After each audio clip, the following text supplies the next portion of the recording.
The most insane week we've ever had in mountain biking. President Emmanuel Macron, the president of France, has commented on downhill mountain biking.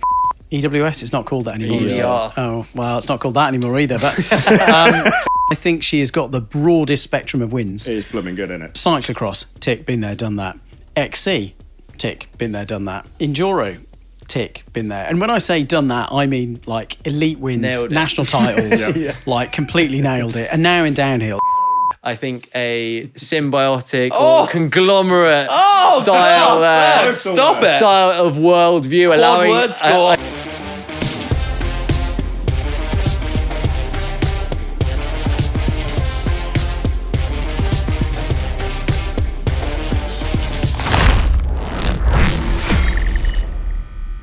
Welcome back, guys. This week I am joined by Adam Scroxton, Owen Coutts, and myself, Fergus Ryan.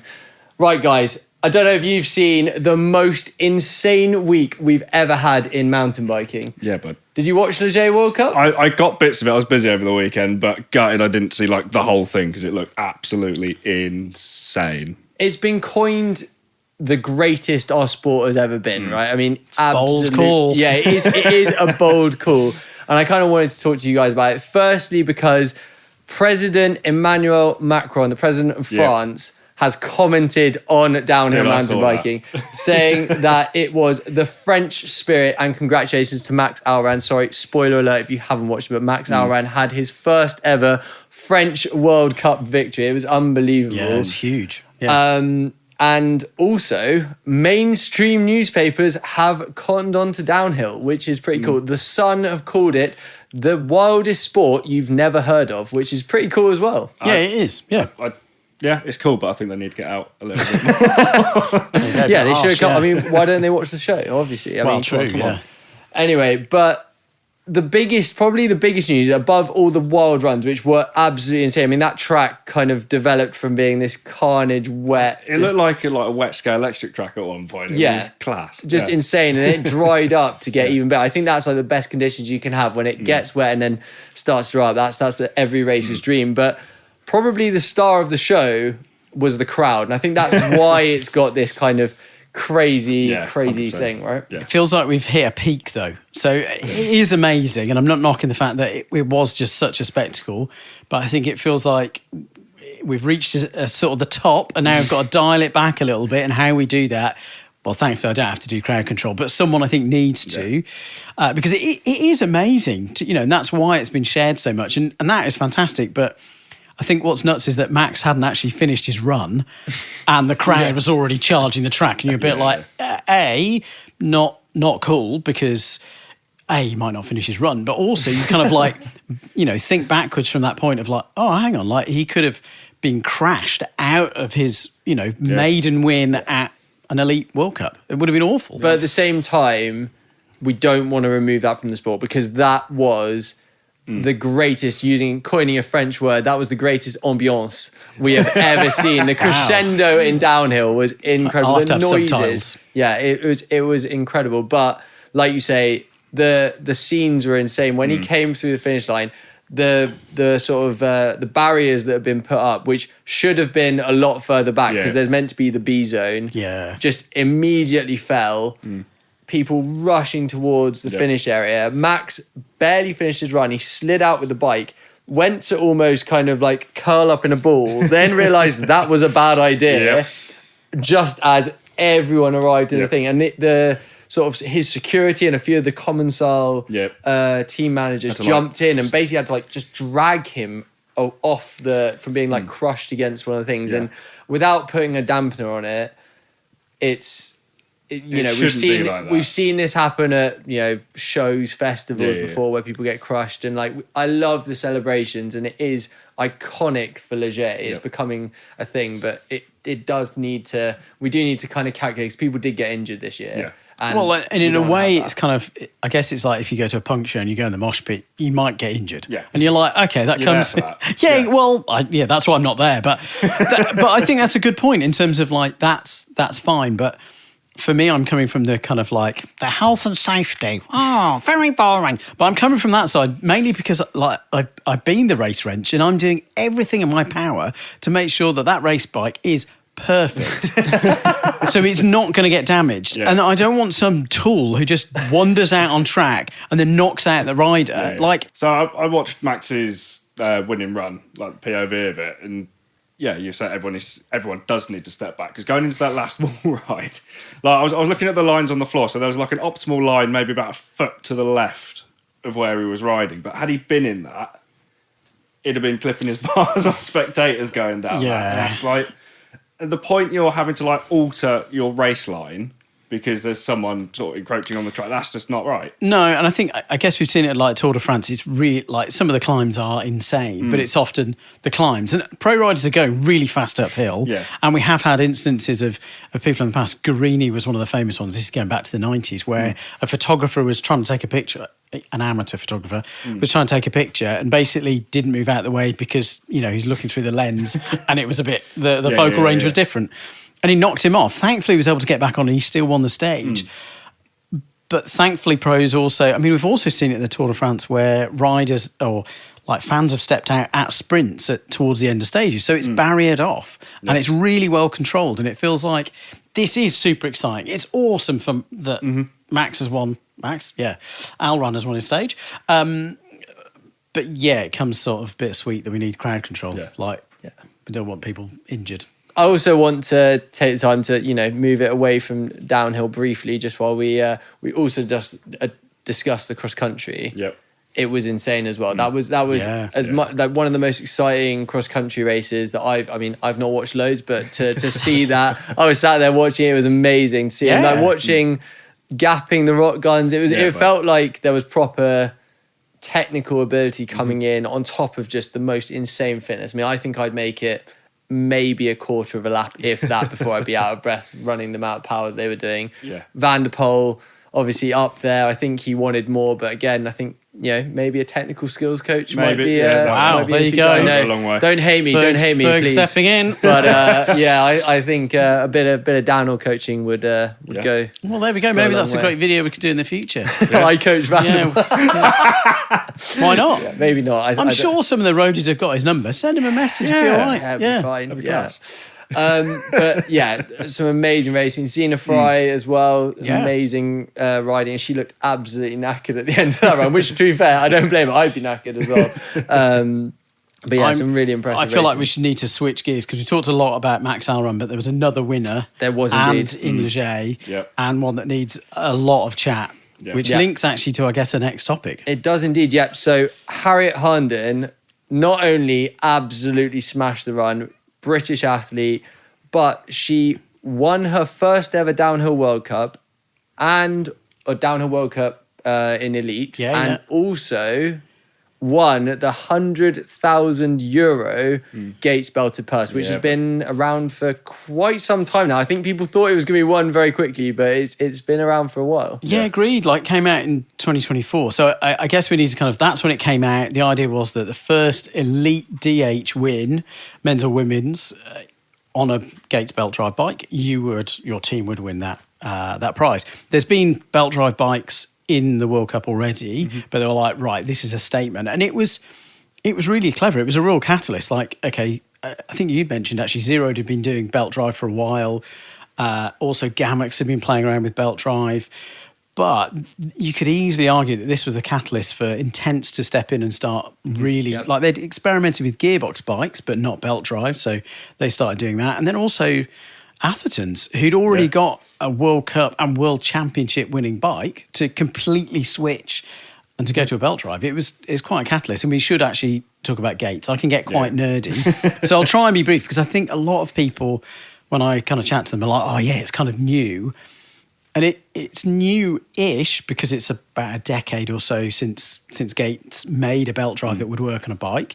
And they had a cyclocross team. It worked on single speed, so that was a smaller spectrum of mountain bikers. But to be fair, they had it and have had it in sort of like hub gear bikes and lots of commuter type bikes for a while. But what's quite fun is then that Gates aren't actually new either. So for them, not, they've just been around for ages. Like, I think it's like 1911 is when they made their first product, and they've got loads of sort of patents and lots of inventions and lots of innovations. So it's not a massive surprise, but I think having a 100k purse for them was like a big statement that they're not in it for a little spell, they're in it for a long while, and that's how important the racing is. And it was a big, I mean, probably one of the biggest statements we've ever seen in mountain biking, having that kind of prize money. I know we talk about athletes having bonuses built in, but to have that as like an open to all, here's a massive, like, career changing amount of money for mountain bikers, I would say, on the line if you just commit to using our product. And the question I guess I want to throw to you guys, having the two tech guys on the channel, is what do you think this is going to do for bikes in general? We've obviously seen e-bikes have teased, and we've got lots of MGUs out there, and a lot of those systems are optimizing belt drives as well. Do you think we're going to see more and more brands adopting this now? Now we've seen a downhill race win, and it's kind of been proven in arguably some fairly tough conditions as well. I think on bigger bikes, yes, because the systems they then need to be sort of coupled with, so like gearboxes and stuff, they tend to work on bigger bikes owing to that mass in them versus your traditional derailleur-driven system. So maybe not one for XC where they still want a light bike for going up, but I think anything, I guess, trail, so 140mm travel and up. I think it's sort of noteworthy that Hattie had won and quite a few other races had won with a belt drive setup in enduro. But also we need to kind of like mention Leif Rogers. I'm probably pronouncing his name wrong, so I do apologise. So I've got to say he only came on my radar lately, but he's been a Canadian enduroist, obviously a dying breed, but more on that later. He got second in the overall, is it EWS? It's not called that anymore. EDR. Oh, well, it's not called that anymore either. But so he got second overall in that. And I think for me, XC is great. It's such a spectacle. I argue about the tech zone where if you get a flat, you nip in and change a wheel. It does work to make it more TV orientated. But for me as a nerdy and slow mountain biker, my only advantage is if somebody has a flat that, I can fix my bike on the fly. But it's also like having bikes that are kind of developed for better riding for normal riders where we have to fix stuff. So I think the enduro racing of whatever it's called and whatever it will be called in the future is a good testing ground. And the fact that he got second overall as a almost privateer, I think really proves, well, it can work. So I think the future is really bright. I think it'd be really interesting to see because Gates, well, it's fun. Again, I'm talking about Gates belt drive. I was really lucky. I went to go there and there's a kind of fun chat with some of the people there about how you interact with belts way more than you think. And it's this thing of like, it's a new tech. And if you're a bit nerdy, you'll know, it's in my car. And then it is in your car, but then actually it's in loads of agricultural equipment. It's loads of manufacturing equipment. So it's in loads of production lines. It's in loads of factories. It's in loads of machines that make machines. But then it's also in like sewing machines. It's also in like printers. It's in lift doors. It's in 3D printers. So where Gates decide to go next with their 100k, maybe they're going to do it again. Maybe it's going to be bigger. Maybe it's going to be for an overall. That's really exciting because it's a really big presence in the sport. They really want to commit long term to mountain biking. It's not just a sort of flash in the pan, which you could say another gearbox was in terms of it was just an experiment. If you kind of imagineer that a derailleur in a box is a gearbox. But my question really is like, obviously we're talking a lot about Gates there, and Gates have done this statement thing, but I'm more wondering, their competitors, the likes of SRAM and Shimano, who very much have committed a lot of resource and time into chain drive derailleur dangly bits you can smash driven systems. And arguably to some great success. I mean, it's the most widely used option out there. Will they react and potentially adopt or create their own belt drive system, or will it opens up a whole new can of worms? Now seeing it being ridden so fast on the downhill, and we've obviously seen wins on enduro. The only option left is cross country. Now I'm sure James would be having kittens at the thought of that. But but let's just dream. It could do. Wouldn't that be amazing? It'd be amazing. So, yeah, that's quite enough tech, I think, for one day. It is, but I just want to talk about Hattie. Yes. I mispronounced her surname the first time I met her. So I said Harnden, not Harnden. So always apologies, Hattie. But she's won Elite World Cup, but she's not new to winning races or elite titles. And I think she has got the broadest spectrum of wins. It is blooming good, isn't it? It's insane. Yeah. So cyclocross, tick, been there, done that. XC, tick, been there, done that. Enduro, tick, been there. And when I say done that, I mean like elite wins, national titles, like completely nailed it. And now in downhill, it's just, a phenomenon and quite a nice person, even if you get their name wrong. Well, Owen, I think we've had enough tech. You're exhausted of me, aren't you? Yeah, I think I'm gonna switch you out. Can't endure me anymore. Well, we're about to talk about, I think, what is going to be quite a triggering topic for you. We're about to talk about the return of Enduro. And I know there's a man that is waiting out there and he is so keen, so keen to talk about it. So yeah, right, fine. Yeah. I'll see you down in the tech set, mate. Yeah, it's all right. Right, welcome in the mayor of the Payne Cave, Mr. Richard Payne. I know you've been buzzing to get involved. I am. You heard the word Enduro. I can hear it from miles away. Yeah, I was like a meerkat. You were there just waiting, right? What? So we've not too long ago, in fact, only last week, we saw the EDR announce that it is ended. Dead. It's done. Finished, over. Enduro's dead. Everyone here got really excited. They could finally stop hearing about you and I belting on about Enduro. Yeah, especially the bosses upstairs. Exactly.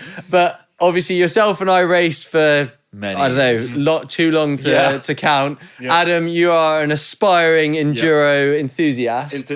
So who better to kind of discuss? This is brand new news, or very, very exciting. So no sooner had Warner announced that they were done. Yeah. Crankworx came in with they've announced that they're going to do a series similar to the EWS, fresh Enduro series, very, very cool. And I have some hot off the press news as well, even bigger than this. Really? Yeah, we have our friend Chris Hutchins. Yeah. He's been working hard. He loves Enduro and he's been working hard behind the scenes for over a year now on an Enduro, essentially a global ranking system.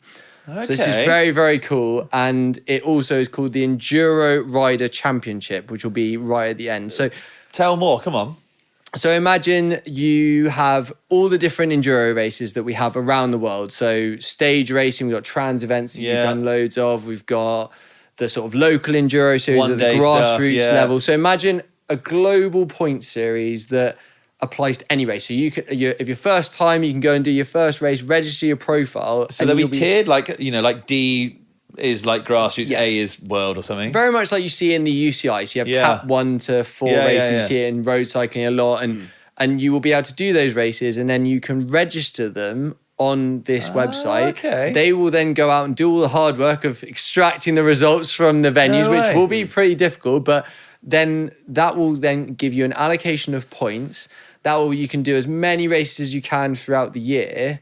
And at the end of the year, the top 200 riders, so 140 men and 60 women, in the world. Oh, top 200 combined? Yeah, so it's tight. It is tight. You're going to have to absolutely send it.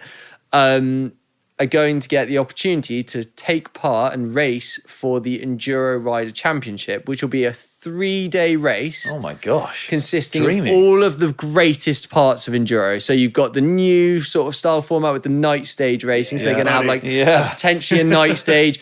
I heard rumor of like a downhill gnarly specific stage, which could be really, really cool. Like a sort of Enduro specific downhill stage.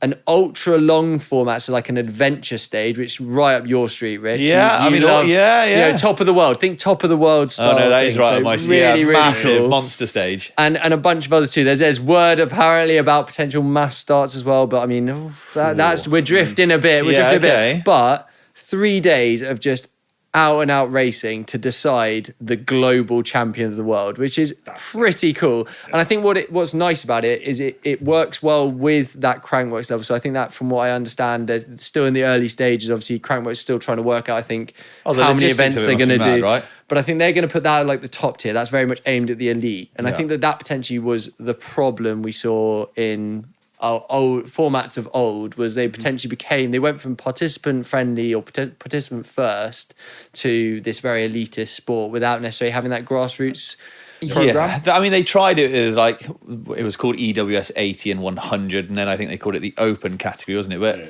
it never quite felt the same as like the early days when you were just racing the same courses as at the same time as everybody else, right? Yeah, and I think that what's nice about this is as well, as we've spoken about, we have had a loss of some of the kind of legacy riders that we saw, the likes of Jesse Melamed, Jack Moyer, Eddie Charlie Murray. Masters, Charlie Murray, Richie Rude. Martin We've seen Mays. we Oh my can God. we can keep going. But what we've seen them stop racing the World Series, but they haven't stopped racing. They haven't stopped riding. They're still doing like trans events. Eddie's been doing, I don't know how many trans events he's done this year, but a load of them. And then you've got Jesse doing Squamish Enduro. He's doing all these unique events. He was at Crankworx doing the Enduro, doing e-bikes as well, doing a right mixture. So it's not like they've left the sport or retired fully. They've just got maybe bored of doing that World Series. Yeah, I think the difference is those Southern Hemisphere guys, the World Series as we know it at the moment is essentially a Euro series. Like Central Europe as well. It is, right? Like, so for them, if the prestige has gone of racing, well, they're spending months halfway around the world. Like, there's no point to it. There's no need if sponsors aren't getting anything from it. There's a lot of hassle for those guys. They're all towards the latter end of their careers, most of them, I think they'd probably agree with me saying. So it's like, why bother when I can do really fun stuff much closer to home? Yeah, and the beauty about this is that, they could do all of their racing potentially in the Southern Hemisphere in the winter. They could get 10 races done in their local races or around depending on obviously how they grade it, but they could get all their racing done there and then just wait for the world champs to come. I mean, I'm sure they won't, but they could do without having to travel, and anyone could do that. If you're a British local, you're an 18-year-old just getting into the sport. Well, I say 18, they're now probably like 14 or 13, but just getting into the sport. They can do the local series and build up some points, and then they can see this pathway to success. They can see where they need to go. Yeah. And it kind of creates this really nice system, which I think is something that I always felt was missing from the sport, and I think it's still missing from downhill, arguably, as well. Yeah, I think what's interesting to note here is that the UCI, obviously, just to sort of backtrack a touch, are still keeping hold of the world champs, aren't they? So they're still keeping hold of the Enduro World Champs and e-bike Enduro World Champs are both still UCI events. It's the actual series that isn't. And actually, I have a quote for you guys. This is taken from, bear with me, people, just my reading glasses. So this is on their statement that they wrote.